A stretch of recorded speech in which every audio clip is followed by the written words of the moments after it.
अद्य शनिवासरः अथवा मन्दवासरः वैशाख कृष्ण अष्टमी नवमी च दिनांक 13 मे 2023 चरक सूत्रस्थान अध्याय 7 धारणीय वेद। शंखं चक्रं जलौकान् चारुदौर्भिश्चतुर्भिः सूक्ष्मस्वच्छातिरुद्यांशुकपरिविलसन् मौलिमम्भोजनेत्रं तालाम्भोदोज्ज्वलाङ्गं कटितटविलसच्चारुपीताम्बराढ्यं वन्दे धन्वन्तरिं तं निखिलगगवनप्रौढदावाग्निलीलम् प्रौढदावाग्निलीलम् ब्रह्मणो हि समारब्धामात्रेयाद्येषु पूजिताम् अस्मदाचार्यपर्यन्तां वन्दे गुरुपरम्पराम् आयुर्वेदरतं वन्दे माधवाख्यं महागुरुम् आयुर्वेदामृतं सर्वं शिष्येभ्यो यत् प्रदत्तवान् द्रष्टाज्ञानी दृष्टकर्मा कृतकर्मा तथैव च अध्यापको विश्वश्रेष्ठो महान् संशोधकस्तथा गुणैरेतैः समुदितैः यत्कार्यं प्रतनोदितः समृद्ध्यर्थं हि कार्यस्य वयं नु प्रयतामहे सरस्वत्यै नमो यस्याः प्रसादात् पुण्यकर्मभिः बुद्धिदर्पणसङ्क्रान्तं जगदध्यक्षमीक्षते आत्रेयं प्रथमं वन्दे आयुर्वेदजगद्गुरुम् आयुर्वेदामृतं सर्वं गृहीत्वा हि सुरेश्वरात् अग्निवेशादिकेभ्यो यत् प्रेक्षत् मुनिसत्तमः प्रथमं तन्त्रकर्तारम् अग्निवेशं नमामि।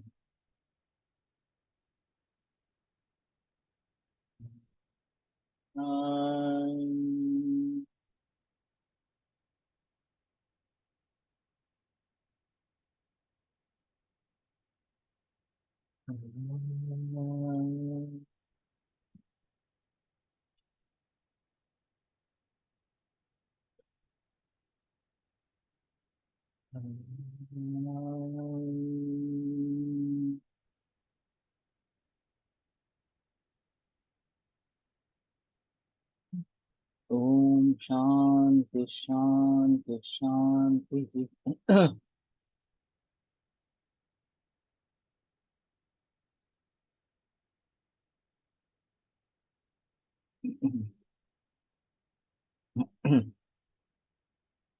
इमांस्तु धारयेद् वेगान् हितार्ति प्रेत्य चेह च सहसानाम् अशस्त्राणाम् मनोवाक्काय कर्मणि।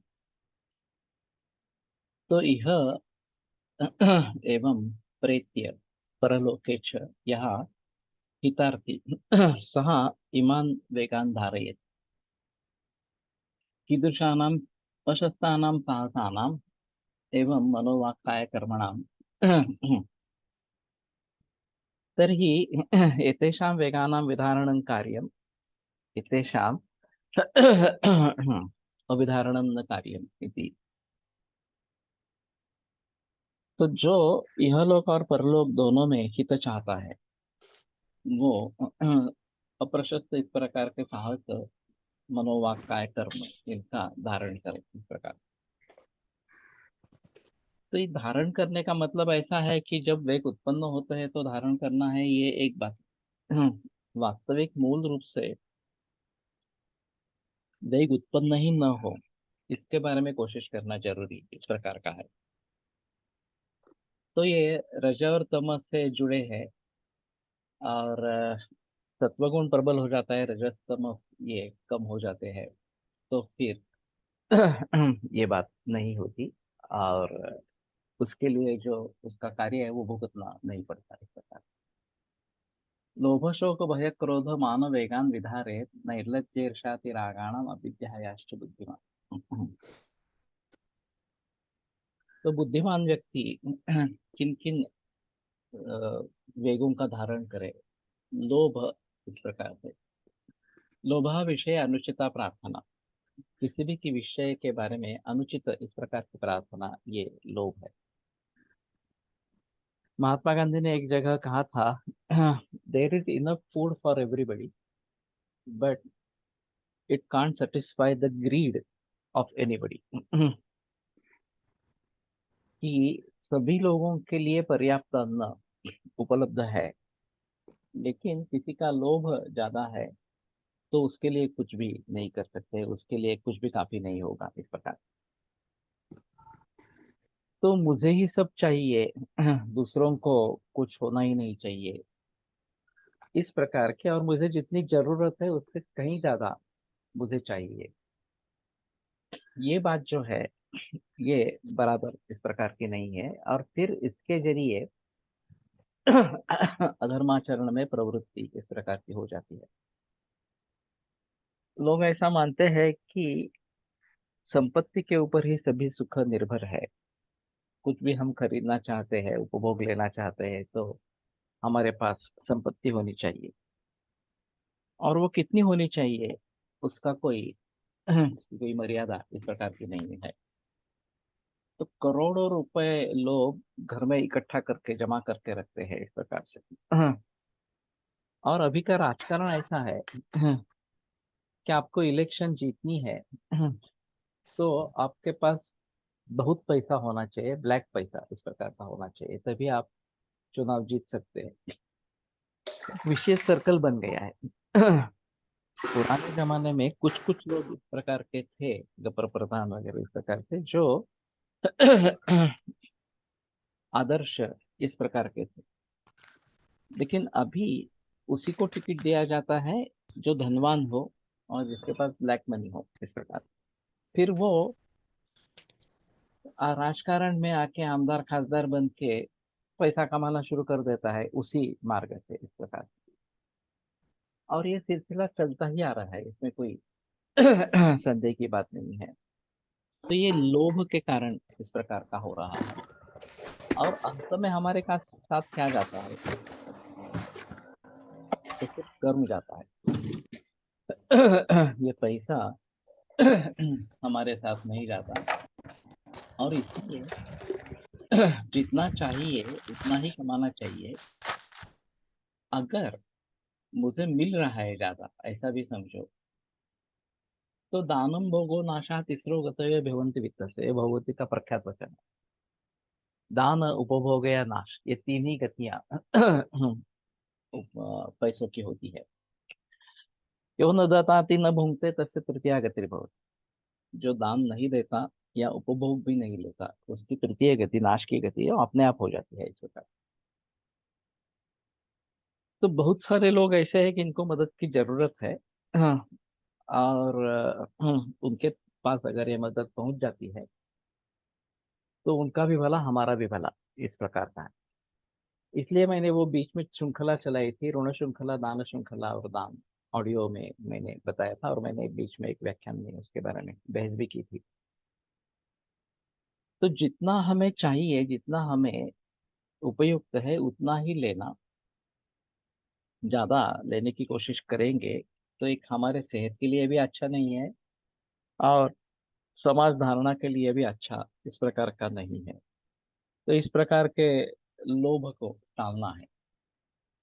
शोक, ये अ, पुत्रादि विनाशजन दैन्यम इस प्रकार का उन्होंने किया। ये टीका में जो लक्षण बताए हैं अच्छे हैं इस प्रकार से। तो पुत्र वगैरह का अगर विनाश हो गया, धन का विनाश हो गया वगैरह वगैरह, तो इससे शोक निर्माण होता है। ये स्वाभाविक होता है कि हाँ ठीक है, नजदीकी किसी व्यक्ति की मृत्यु हो गई है, तो शोक आना बिल्कुल स्वाभाविक इस प्रकार का है। लेकिन उसी में अटक जाना, ये सही नहीं है। जनरली काल इसमें एक औषध है, और जैसे काल बीतता जाता है स्मृति कम होती जाती है, और फिर शोक से हम दूर होते हैं। लेकिन ये अगर बात नहीं होती है कि शोक से दूर नहीं होना है, तो फिर गतम न शोचम, जिसके बारे में जो निकल गया है उसके बारे में सोचना व्यर्थ है। उस व्यक्ति के लिए हम क्या कर सकते हैं ये सोचना जरूरी है। जैसे हमारे छोटा बच्चा था 5 बरस का, और उसको कैंसर था ब्रेस्ट के नीचे। तो डॉक्टर ने केमोथेरेपी दी, उसका फायदा नहीं हुआ, तो बीच में मेरे पास आया। अब मेरी ट्रीटमेंट शुरू हो गई थी, फिर डॉक्टर ने सुझाव दिया कि हायर केमोथेरेपी दे देंगे इस प्रकार से। तो मुझे पूछने के लिए आया, तो मैंने कहा कि मत करो हायर केमोथेरेपी, वो सहन नहीं कर पाएगा, छोटा बच्चा है, और प्रतिकार शक्ति उतनी ज्यादा है नहीं। फिर भी उसके पिता का कहना था कि एक पिता होने के नाते मुझे लगता है कि जो भी मुझे पॉसिबल है उस लड़के को बचाने के लिए वो मुझे करना चाहिए, नहीं तो मैं अपने कर्तव्य से दूर गया, कर्तव्य को भूल गया, इस प्रकार की बात होगी। तो मैंने कहा तुम्हारी मर्जी, लेकिन मुझे लगता है कि ये करना उचित इस प्रकार का नहीं है। तो फिर केमोथेरेपी दी गई। और पहले ही डोज में severe reaction I, WBC count 100 तक नीचे चला गया, एडमिट किया, वेंटिलेटर पर रखा, फिर भी 2 दिन में मृत्यु हो गई। अब ये बहुत बड़ा हादसा है उस व्यक्ति के लिए, या उसके सभी परिवार के लिए।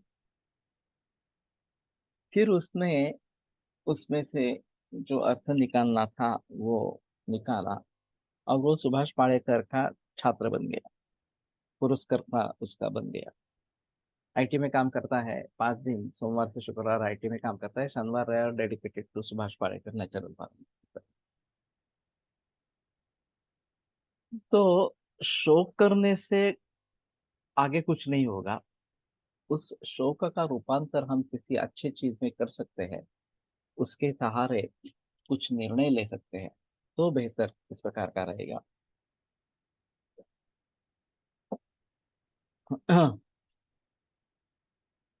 तो इसके बारे में सोचना ये जरूर होगा, और शोक में डूबे रहना ये ठीक इस प्रकार का नहीं है।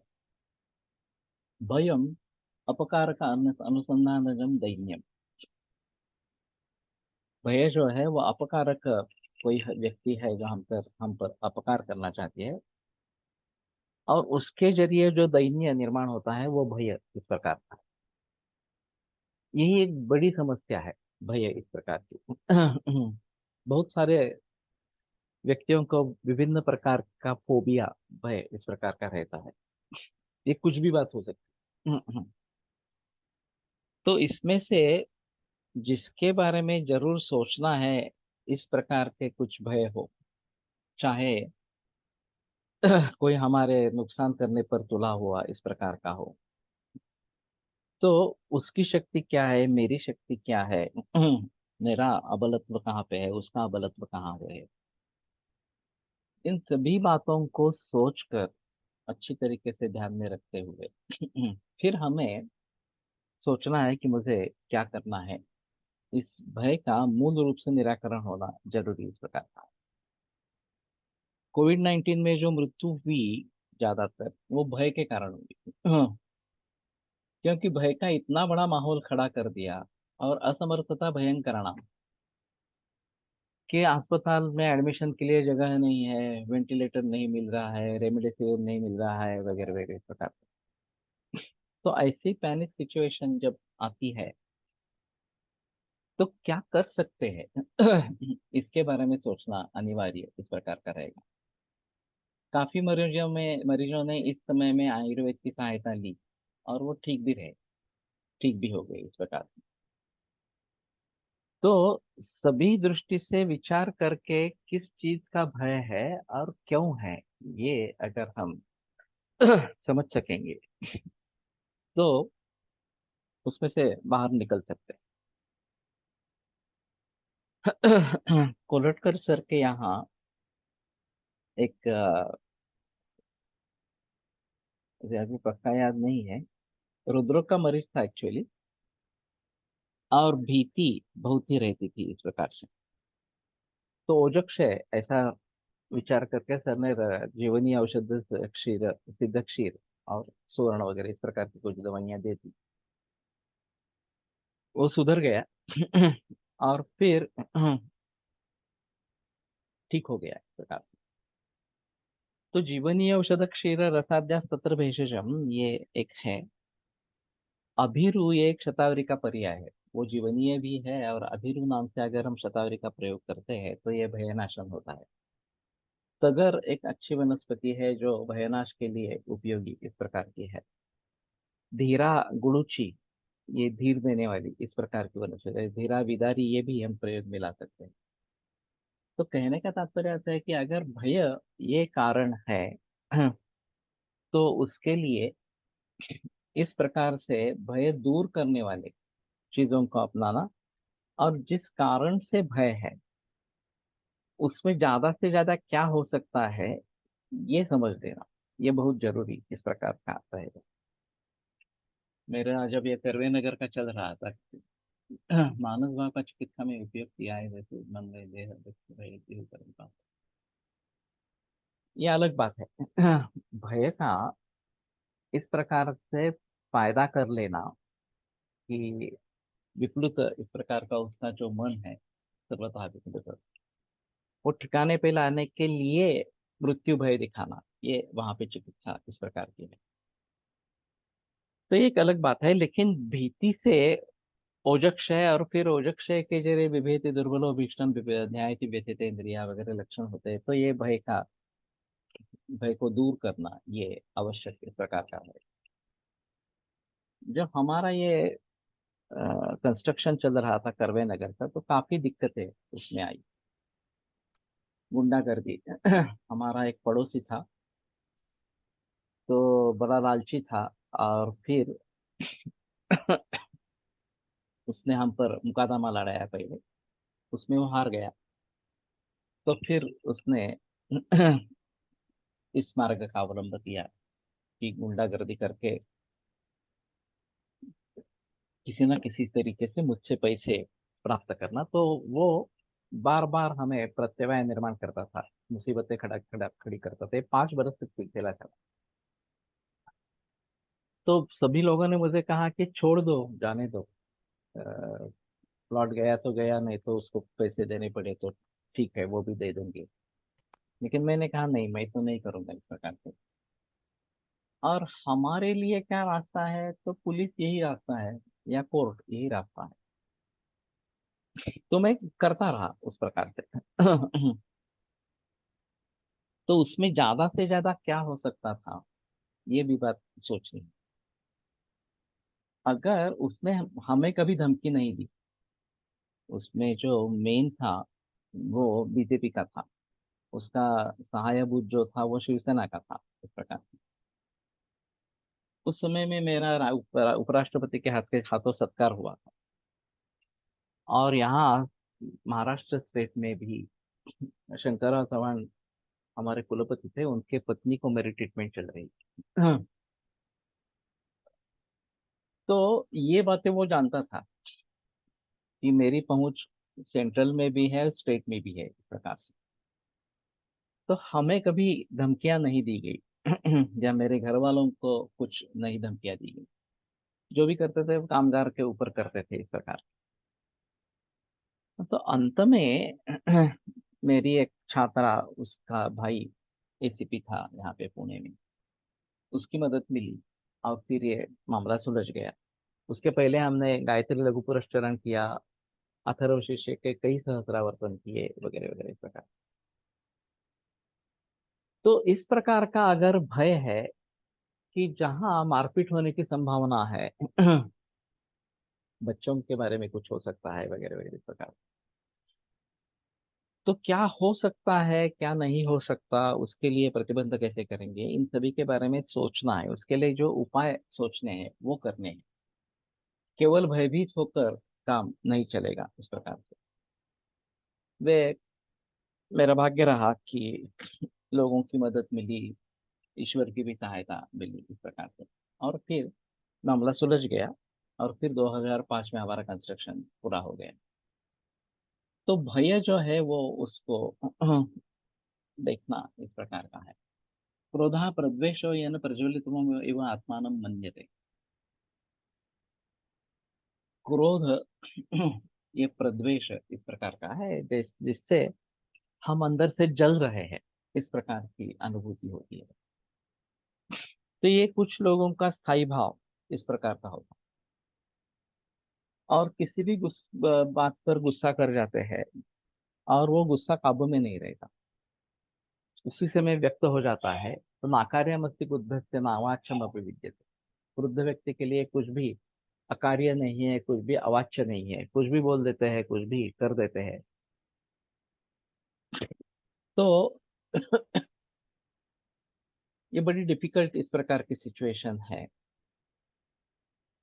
तो इसमें एक गुस्सा क्यों आता है, तो रजत प्रधान भाव होने से गुस्सा आता है, ऐसा है। तो मूल रूप से रज को कंट्रोल करेंगे, तो उसके लिए ध्यान धारणा जप वगैरह सभी उपाय इस प्रकार के हैं। लोग ज्यादातर ऐसा करते हैं कि गुस्से का समर्थन करते रहते हैं। कि आप उस समय में होते, उस सिचुएशन में होते, तो आपको भी गुस्सा आ जाता इस प्रकार से। तो कोलटकर सर कहा करते थे कि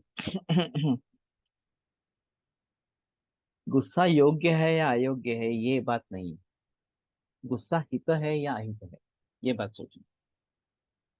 तो अगर वो अहित है तो निस्संशय उसको रोकना ही है, और गुस्सा न आए इसके लिए प्रयास करने।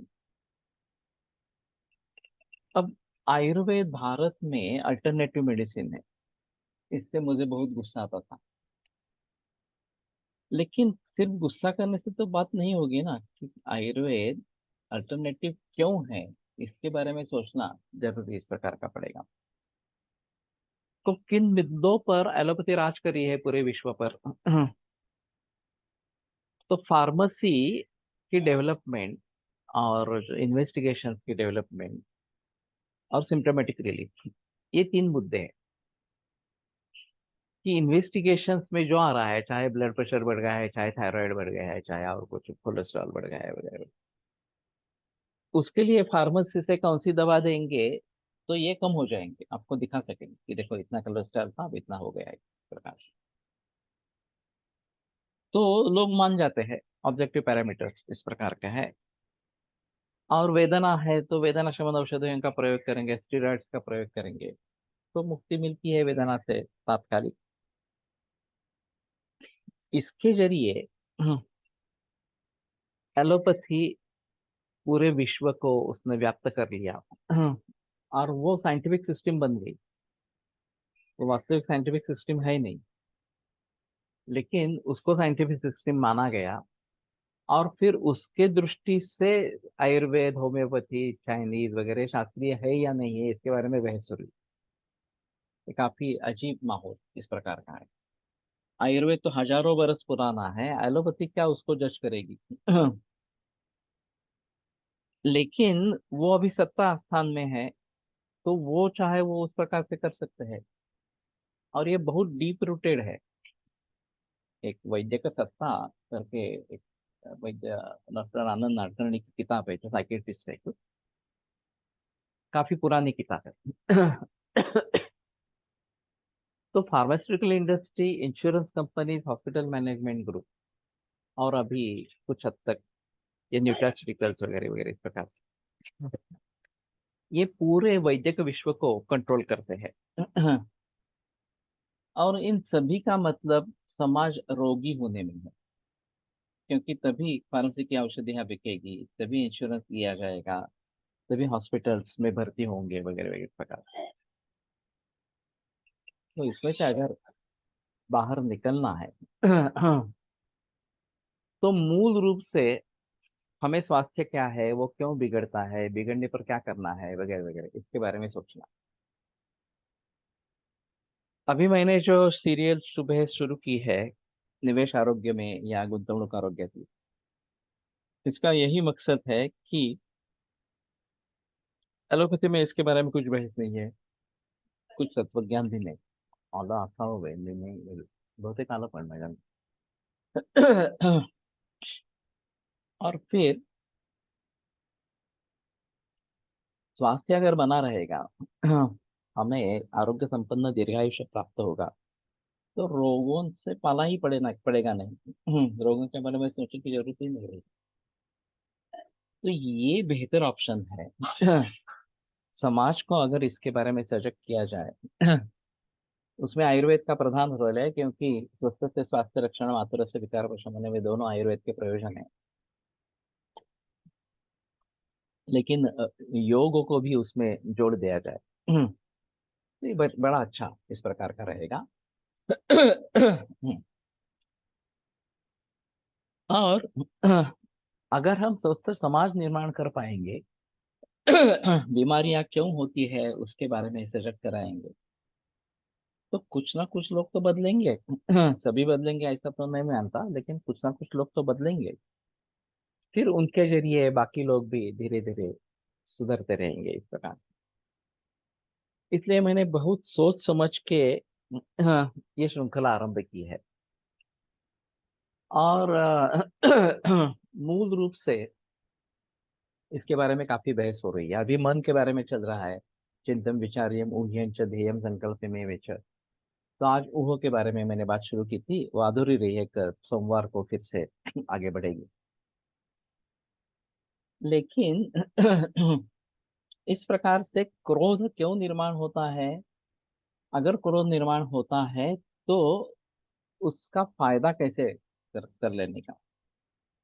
तो मैंने सोच लिया कि हाँ ठीक है, कोलटकर सर ने जो मार्ग अपनाया था कि मूल ग्रंथों का अध्ययन और प्रैक्टिस, ये दोनों साथ में चलेंगे तो वैद्य निर्माण होंगे। वैद्य निर्माण होंगे तो समाज को भली भांति चिकित्सा मिलेगी, रोगों से मुक्ति मिलेगी। और फिर धीरे धीरे लोग एलोपैथी से बिछड़ जाएंगे, हमारी तरफ आकृष्ट होते जाएंगे। ये बहुत लंबा रास्ता है। और हमारी स्थिति आयुर्वेद भारत में भी प्रथम प्रशंति का वैद्यक नहीं है, पूरे विश्व की बात ही छोड़ो इस प्रकार। लेकिन फिर भी ये अगर रास्ता है तो उस रास्ते पे हमें चलना है। तो गुरुकुल का आरंभ, इस प्रकार का जो सुबह का वाचन ऑनलाइन, ये सभी उसी से निर्माण हो गए। तो केवल क्रोध आने से बात नहीं बनेगी, उस क्रोध का उपयोग कैसे करेंगे इसके बारे में जरूर सोचना है। कोलटकर सर के पास एक बड़ी अजीब केस थी कि मूर्छा हो गई किसी मरीज को। पहली बार एक 2-3 मिनट रही, दूसरी बार 15-20 मिनट रही, फिर तीसरी बार 1-2 घंटे तक चली वगैरह इस प्रकार से। हालत नहीं का हालत। फिर काफी इन्वेस्टिगेशंस हुई। और फिर एमआरआई ब्रेन में पता चला कि किसी आर्टरी का माल फॉर्मेशन है, ब्रेन सप्लाई, ब्रेन को सप्लाई करने वाली। तो उस समय सर्जरी तो नहीं थी, रेडिएशन शुरू हुआ था।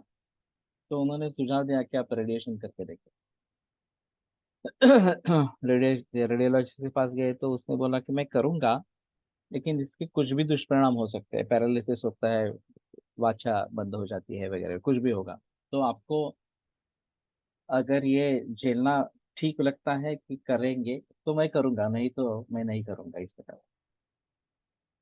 फिर पर एलोपैथी में करने लायक तो कुछ नहीं रहा। कोलटकर सर के पास है। कोलटकर सर ने जब हिस्ट्री ली तो पता चला कि ये बड़ा गुस्से वाला आदमी था।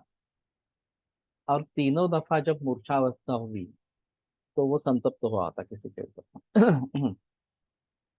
तो सर ने कहा कि ठीक है, हमारे सब में यही कारण है। तो क्रोध को कंट्रोल करो। और फिर कुछ दवाइयाँ वगैरह इस प्रकार की दी, और वो ठीक हो गया आगे।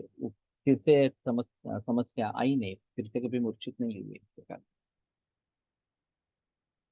तो हमें अगर मूल कारण का पता चलता है कि यही कारण है, मूल कारण है, तो उससे बच के रहना है। और फिर गुस्से को कैसे कंट्रोल करेंगे इसके बारे में सोचना है। तो उस विषय से मन को डाइवर्ट करना, दूसरे विषय के किसी विषय में मन को लेके जाना, ये एक बात होती है। तो इसलिए अंकों की गिनती करो, 1 से 100, 100 से 1, इस प्रकार से। तो तुम्हारा मन उस विषय से दूर हो जाता है। ध्यान करो, कुछ अच्छे विचार सोचो। कोलटकर सर का कहना था कि जिसके बारे में गुस्सा आया है, कोई व्यक्ति है इस प्रकार से, तो उसके गुणों को याद करो। ये उनका कहना था। तो शायद ये जो क्रोध है उसकी धार कम हो जाती है, और फिर भली भांति वो सोचने लगता है। तो क्रोध से इस प्रकार की स्थिति हो सकती है। चिरागत पित्त के लक्षणों में सुश्रुत में क्रोध प्रलाप भ्रम भ्रम ये दिया है, सही है। तो शारीरिक स्तर पर कुछ होके इस प्रकार का अगर हो गया है, तो शायद रक्तमोक्षण वगैरह इस प्रकार की, या विरेचन इस प्रकार की चिकित्सा हो सकती है। लेकिन मानसिक भावों से संबद्ध इस प्रकार का अगर है तो उसके बारे में जरूर सोचना है, और क्रोध कैसे कम करे इसके बारे में सोचना है। इसमें सबसे अहम मुद्दा उस व्यक्ति का है। उसको पहले ये निश्चय कर लेना है कि मुझे गुस्सा नहीं करना है, कैसी भी स्थिति हो इस प्रकार से। अगर वो अपने माइंड को कंट्रोल करे, मनस्य स्वस्थ निग्रह, ये मन का इंद्रियाभिग्रह कर्म मनस्य स्वस्थ निग्रह, मन का जो कर्म है वो इंद्रियों का अभिग्रह करना और स्वस्थ निग्रह करना, अपने आप को निग्रह करना, ये भी मन का ही कार्य है। तो वो अगर निश्चय कर लेता है तो वही कर सकता है तो इसके बारे में सुझाव देते रहना ये आवश्यक इस प्रकार का रहेगा। मेरे पास भी एक मरीज हुआ था कि सुबह सुबह 8:30 बजे मुझे फोन आया कि मुझे आंखों से कुछ भी नहीं दिख रहा। उनको लॉन्ग स्टैंडिंग डायबिटीज था, और हमारी ट्रीटमेंट भी चल रही थी, उसके साथ में किडनी फेलियर भी था, उसकी भी ट्रीटमेंट चल रही थी। तो मैंने कहा कि आपने गुस्सा किया क्या? तो बोले हाँ। क्या हुआ? तो मैंने, एक सबॉर्डिनेट ने इतने कुछ गलती की, तो फोन पर ही मैंने उसके आधा तास उसको डांटा, आधा घंटा उसको डांटा। और जैसे ही मैंने फोन नीचे रखा, तो मुझे पता चला कि मुझे कुछ भी नहीं दिख रहा है। तो मैंने कहा ठीक है, ये रेटिनोपैथी हो गई है, आप एक बार ऑप्थेल्मोलॉजिस्ट को दिखाइए। उसने कहा कि हिमरेज है, लेजर करना पड़ेगा वगैरह वगैरह। लेजर किया, लेकिन फायदा नहीं हुआ उसको। वो आगे 2 बरस तक अंधा ही रहे, फिर उनकी मृत्यु हो गई। मैंने भी काफी कोशिश की इसके बारे में वैसे जब मैंने देखा तो मुझे पता चला कि लेजर ट्रीटमेंट का सक्सेस रेट 50% ही है, क्योंकि ये मैकेनिकल सॉल्यूशन है। हाँ, मूल रूप से अगर सॉल्यूशन हमें चाहिए तो मानसिक भावों पर नियंत्रण पाना जरूर है। ज्वर चिकित्सा में क्रोधो याति कामेन इस प्रकार का सूत्र है, क्रोधेन काम समुद्भव तो अगर क्रोधज ज्वर है तो काम वासना को उद्दीपित करते हैं, तो क्रोधज ज्वर चला जाता है इस प्रकार। तो शायद क्रोधी व्यक्तियों के लिए इस प्रकार की वाजीकरण औषधियों का प्रयोग करें। रम्यावनांत कुलीनानि शैला वगैरह इस प्रकार का निसर्ग अगर अनुकूल इस प्रकार का है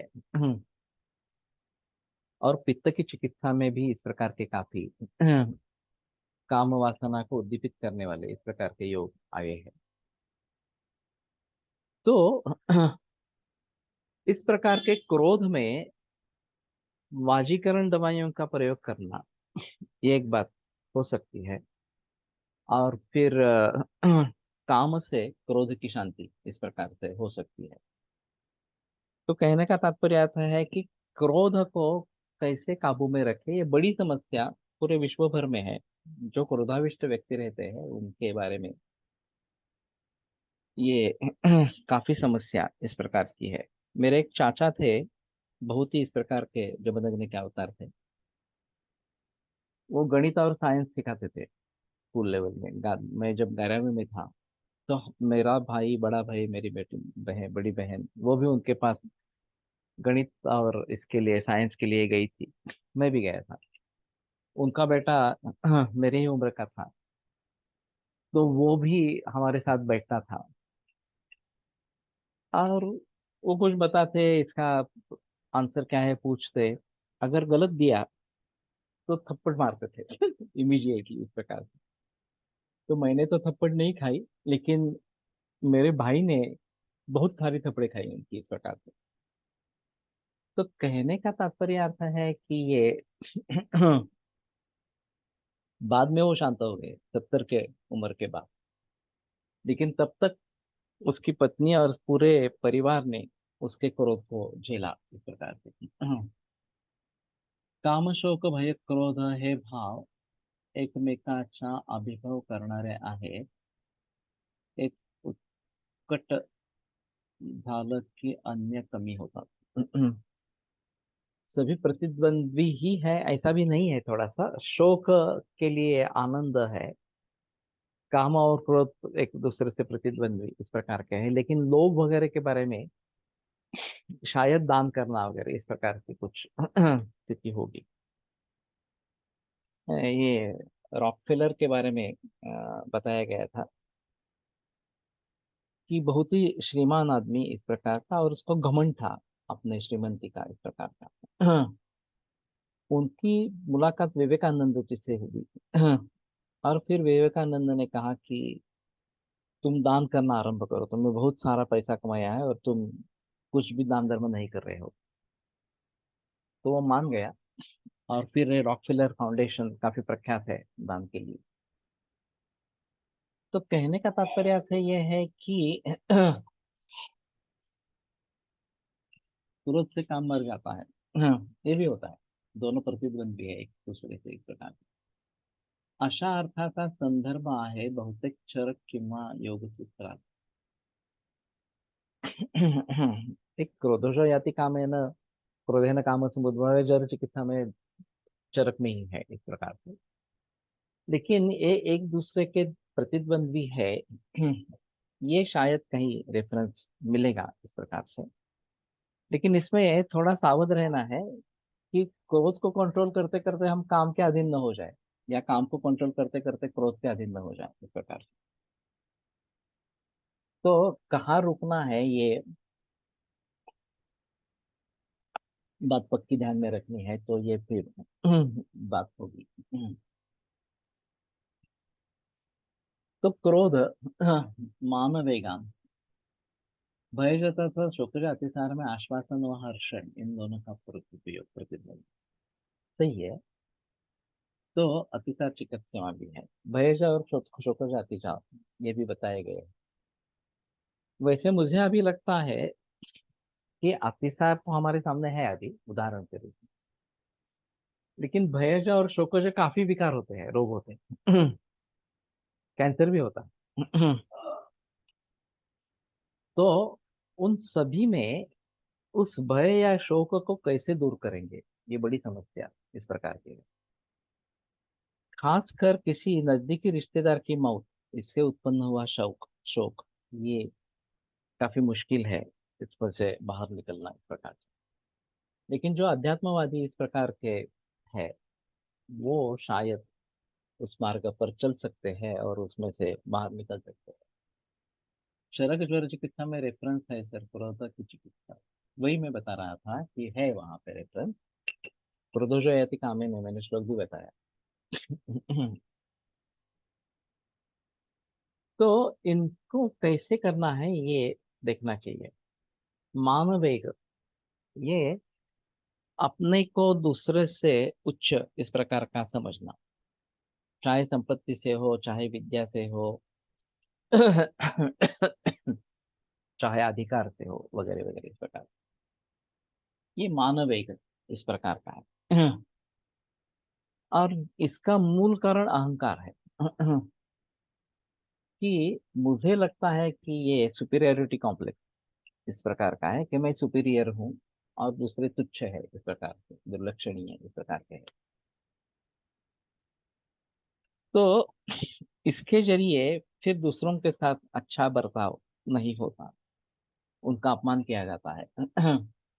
और ये अच्छा नहीं है, उसके रिपरकशंस बहुत बुरे इस प्रकार के आ सकते हैं, और फिर हमें ही ये भुगतना पड़ता है।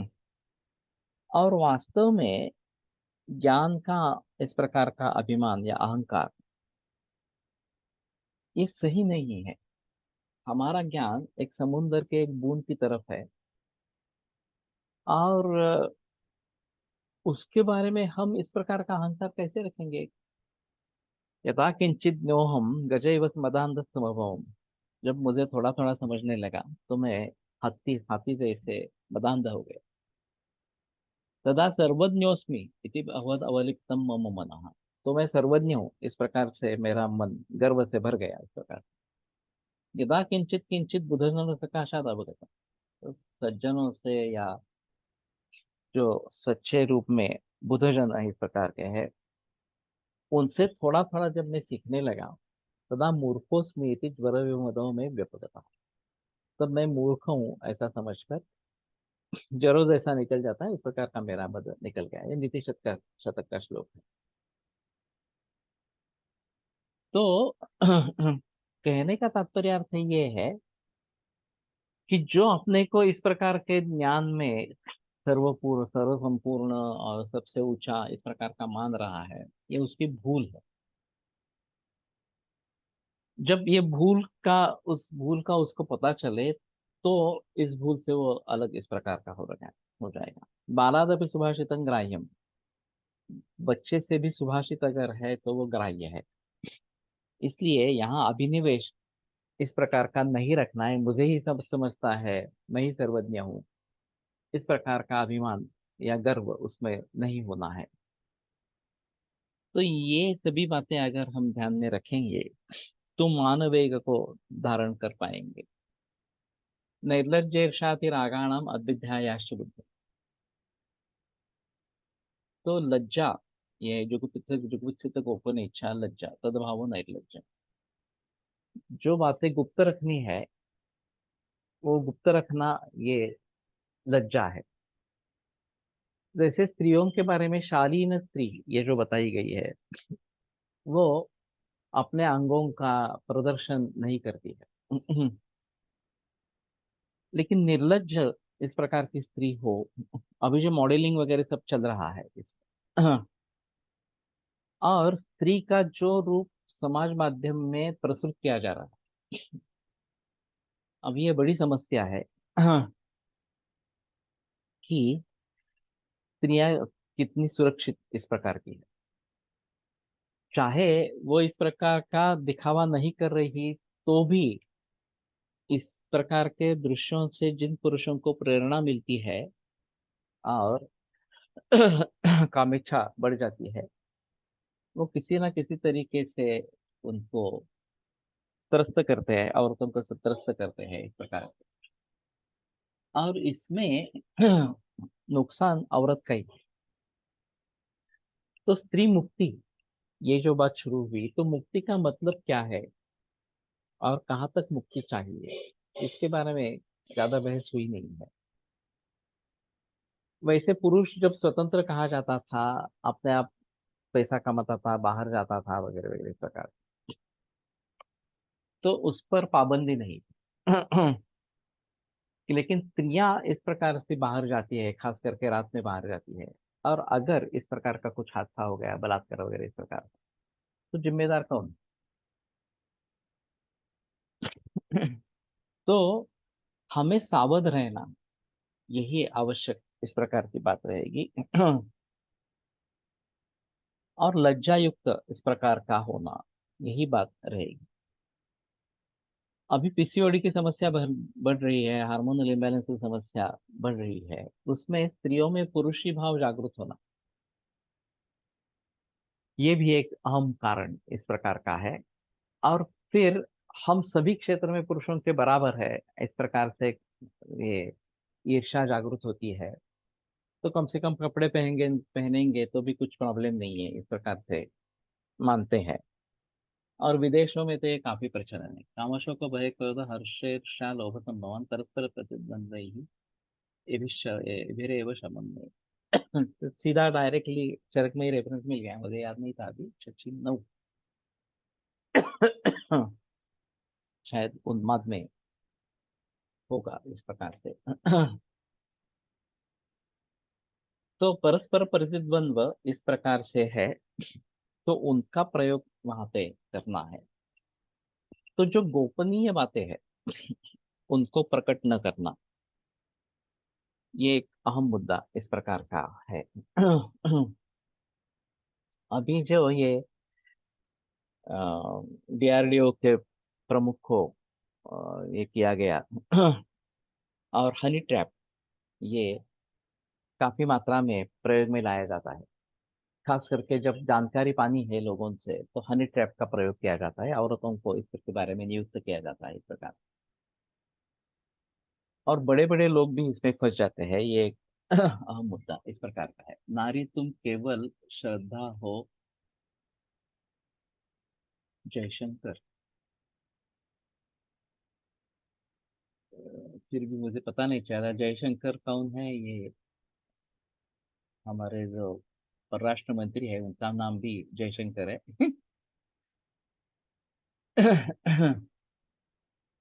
रामायण। तो यत्र नार्यस्ते पूज्यन्ते रमन्ते तत्र देवताः यत्र यत्रेताः न पूज्यन्ते सर्वाः तत्र फलाः क्रियाः, ये मनुस्मृति में। अब हम लोग मनुस्मृति को जलाने की बात करते हैं वगैरह इस प्रकार से, लेकिन मनुस्मृति में भी काफी अच्छे इस प्रकार के हैं। न सिर्फ स्वातंत्र मर्हति, ये जो मनुस्मृति में बात कही गई है हमारे भी ग्रंथों में है। स्वातंत्र स्वातंत्र स्थिर इस प्रकार से। तो उसके पीछे कारण क्या है ये देखना जरूरी। और उन्हें भला किनका है, औरतों को ही भला है। तो ता पुरुषायत्ता पुरुषों पर निर्भर है। अब पति नहीं रहा तो स्त्री को पति की और खुद की दोनों की इस प्रकार की जब अब जिम्मेदारी झेलनी पड़ती है। बच्चों का पालन पोषण सिंगल औरत एक कर सकती है, लेकिन पिता नहीं कर सकता, पिता माँ का रोल नहीं ले सकता। तो ये कुछ अजीब अजीब इस प्रकार की बातें हैं, लेकिन निर्लज्ज नहीं होना है उसको, हमें रोकना ही है। ये एक अहम बात इस प्रकार की रहेगी। ईर्ष्या। तो ईर्ष्या एक अलग है चीज, कि दूसरे के बारे में समान इस प्रकार का कुछ फल है तो दूसरा नहीं हो वहां पे।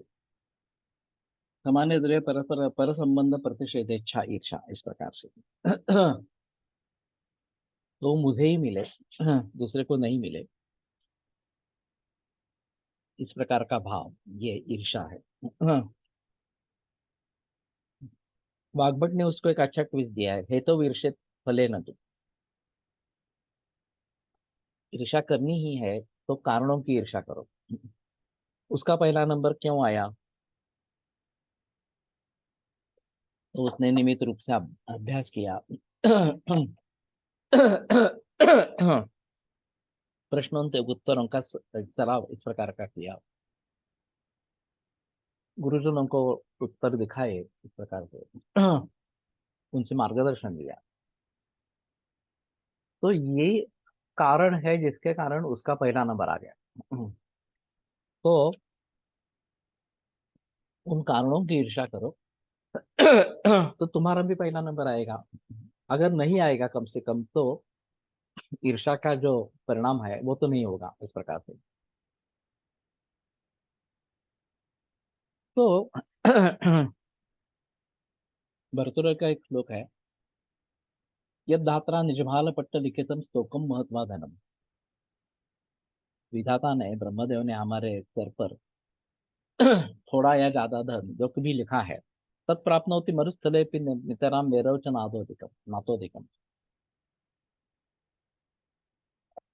तो मरुस्थल में भी वो प्राप्त होगा, और मेरु पर्वत जो सोने है, सोने का पर्वत है, उसमें भी उस वहां पे भी उससे ज्यादा नहीं होगा। प्राप्त नहीं होगा। तद धीरो भव वित्तवत् सुकृपणाम वृत्तिम वृथा मा कुथा।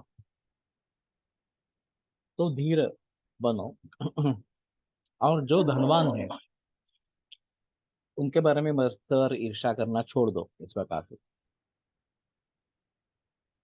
कूपे पश्य पयो निधावपि घटो गृह्णाति तुल्यम जलम। घट जो है वो चाहे कुएं में डाला जाए या समुद्र में डाला जाए, वो पानी कितना लेगा, जितना घट की कैपेसिटी उतना ही लेगा, उससे ज्यादा पानी ले ही नहीं सकता इस प्रकार से। तो हमारे भाग्य में जो लिखा है उसके अनुसार हमें मिलता रहेगा इस प्रकार से। अब भाग्य क्या है ये जानना बहुत मुश्किल इस प्रकार की बात है। तो इसमें दो मुद्दे हैं जो है हमारे पास, उसके बारे में संतुष्टि होनी चाहिए। और ये संतुष्टि तभी होगी जब हम वो चीजें दूसरे किसी पे के पास नहीं है और हमारे पास है, तो हम समझ पाएंगे, अरे हाँ, मेरे पास ये है, ये है, ये है जो दूसरे के पास नहीं है। दूसरों के पास जो है वो मेरे पास नहीं है, इसलिए मैं असमाधानी नहीं रहूं इस प्रकार से। तो इस प्रकार से अगर करेंगे, सोचेंगे, तो ये ईर्ष्या इस प्रकार की नहीं रहेगी। और फिर असमाधान नहीं होगा। ईर्ष्या में क्या है कि अगर हम कोशिश करेंगे और फिर भी नहीं हुआ इस प्रकार से, तो असमाधान रहेगा। ठेविले अनंत तैसेशी राहावे चित्ती असू द्यावे समाधान।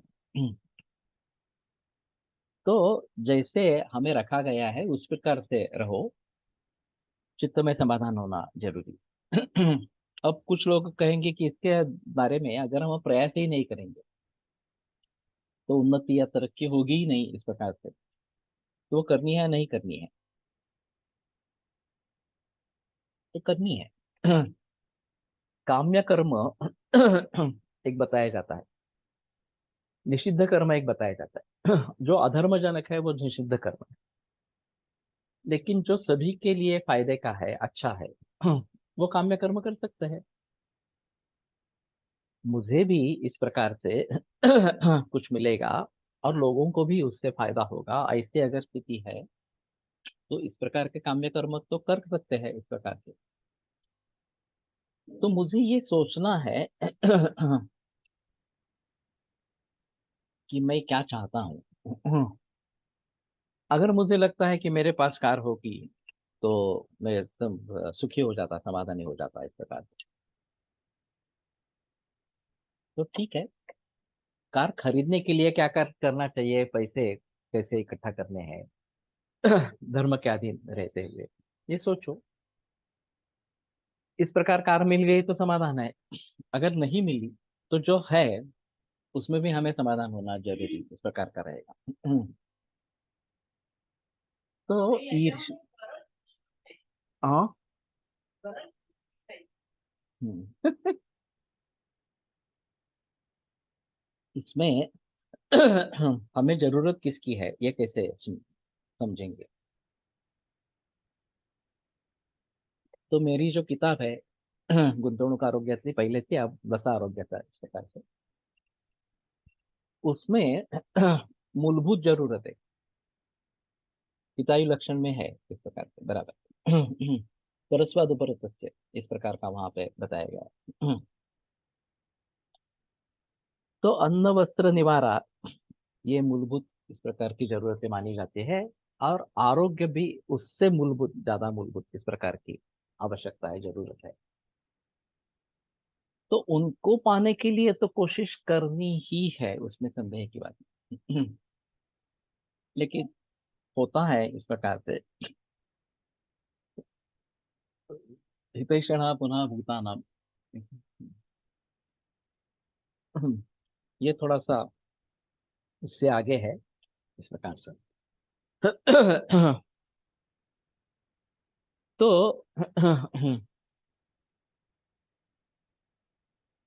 क्या, हाँ, जरूरत वाली चीजें और एक क्रिएटेड नीड्स, ये एक आगे होता है।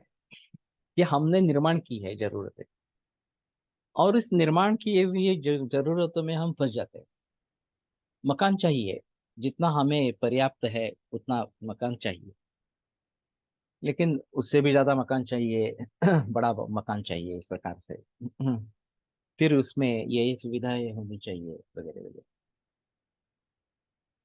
तो फिर फर्नीचर इस प्रकार का हो वगैरह, आगे ये बढ़ता ही जाता है। तो ये सब जरूरत नहीं है।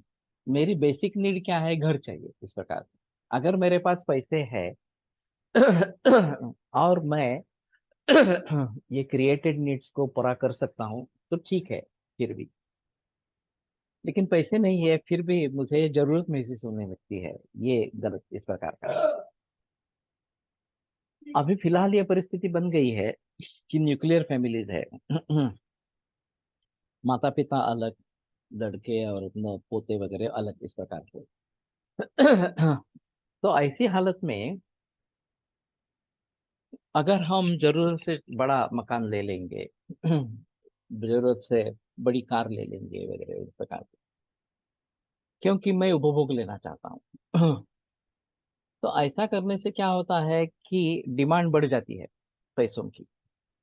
फिर केवल पुरुष के अधीन ये नहीं रहता, पत्नी जो है उसको भी पैसा कमाना ही है, क्योंकि लोन के रिपेमेंट्स के हफ्ते हैं।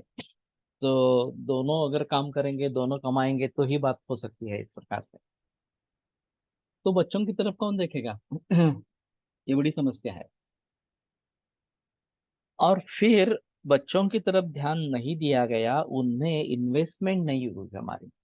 मैं बताता रहा हूँ कि बच्चों की परवरिश करना ये हमारी इन्वेस्टमेंट है। हमने अगर अच्छी तरीके से बच्चों का पालन पोषण किया है तो वो वार्धक्य में हमारा साथ देंगे। हम पैसे कमाने में मशगूल इस प्रकार के हैं, उनकी तरफ ध्यान ही नहीं दिया, उनको संगत अच्छी नहीं रही, इस प्रकार से बिगड़ गए, संस्कार अच्छे नहीं हुए, तो दोष किसका है? तो इसलिए उनकी तरफ ध्यान देना ये एक इन्वेस्टमेंट है। तो शायद जब तक बच्चे बढ़ रहे हैं, उनको उनके ऊपर निगरानी की जरूरत है, तब तक कम से कम माता जॉब न करे, या ज्यादा से ज्यादा पार्ट टाइम जॉब करे इस प्रकार से। फिर वो जब बड़े हो जाएंगे तो आपको करियर जो करना है वो कर सकते हैं, उसमें कोई प्रॉब्लम की बात नहीं है इस प्रकार। या अभी विदेशों में भी चल रहा है इसका प्रचलन। पर बेसिक नीड्स में जी रहे हैं, उनको आउटडेटेड मानते हैं। जो अच्छा सोचते हैं उनकी संख्या अल्प नहीं, यूसेज भी अल्प, उनकी संख्या अल्प, ना ही यूसेज भी अल्प है। ये बातें हमें डिस्टर्ब करती है। तुलना नहीं करनी है। सबसे अहम मुद्दा इसमें जो है कि दूसरे को कैसा सुख मिल रहा है, वो कैसा उपभोग ले रहा है, इस प्रकार से नहीं सोचना है। मेरे बस में क्या है, उसके आधार पर मुझे आगे बढ़ना है, ये महत्वपूर्ण इस प्रकार का रहेगा। और फिर ऐसा नहीं है कि मैं अच्छा कमाने की कोशिश न करूं, कोशिश कर सकते हैं, लेकिन धर्म के अधीन होकर ही करे, ये सबसे अहम मुद्दा है। और फिर बेसिक जो नीड है बच्चों की परवरिश, उसके बारे में अनदेखी नहीं होनी चाहिए, उसको दुर्लक्षित नहीं करना चाहिए। तो कहने का तात्पर्य अर्थ ये है कि सभी विषयों के बारे में सूझबूझ कर निर्णय लेवे, और हमारे लिए क्या हित है यही सोचे, पूरे समाज के लिए क्या हित है यही सोचे। तो बेसिक नीड्स और क्रिएटेड नीड्स, ये बड़ा अंतर है इसमें। और जब ये इस प्रकार की स्थिति हो जाती है कि खर्चा नहीं कर सकते हैं, तो खर्चे कम करने हैं, तो बेसिक नीड्स को कम करते हैं, जरूरत ये जो क्रिएटेड नीड्स है उसको हाथ ही नहीं लगाते, क्योंकि हम उसके आदी हो गए हैं। तो ये बातें छूटनी चाहिए। और फिर केवल जरूरत वाली नीड पर ही काम करें, क्रिएटेड नीड्स के बारे में ज्यादा सोचे नहीं।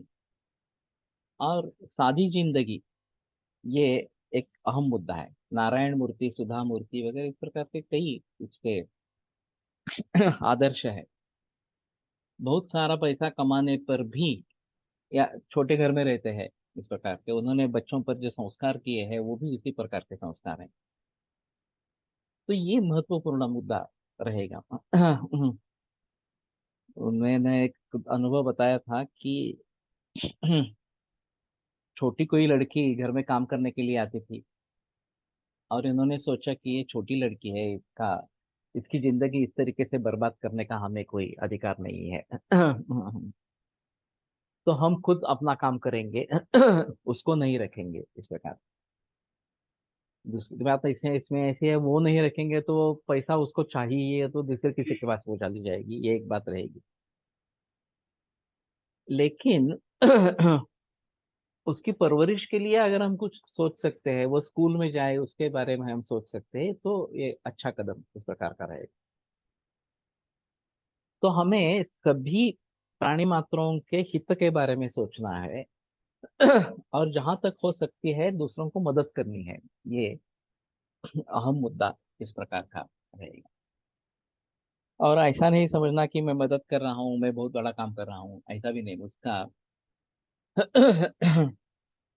अभिमान या गर्व भी नहीं होना चाहिए इस प्रकार से। तो ठीक है, आज रुकते हैं। और सोमवार को आगे बढ़ेंगे। आयुर्वेद प्रकांड निगदित इह शल्यतंत्र प्रधान शिष्येभ्यः शाश्वतोऽयं किल जनकृपा व्याप्तचित्तेन येन आयुर्वेदस्य वाञ्छन् पुनरपि भुवने तां च सुष्ठु प्रतिष्ठान् श्रेष्ठं धन्वन्तरिं तं प्रणमति च सदा वैद्यवर्गो हि नूनम् वैद्यवर्गो हि नूनम्। Many female Ayurvedic doctors have faced this problem, such as leave practicing or to take care of kids during post delivery specially. केवल नौकरी करने वाली जो औरतें हैं वो शायद इससे बच सकती है, क्योंकि उनको नींद मिलती है। और घर में अगर सासू है तो फिर सास है तो ये बात हो सकती है। लेकिन फिर भी मैं मानता हूँ कि अगर इस प्रकार से उन्हें करना पड़ा तो ठीक है, बाद में वो प्रैक्टिस कर सकती है। इसके बारे में असमाधान इस प्रकार का नहीं होगा, बच्चों में उनका निवेश है, ये समझना चाहिए इस प्रकार।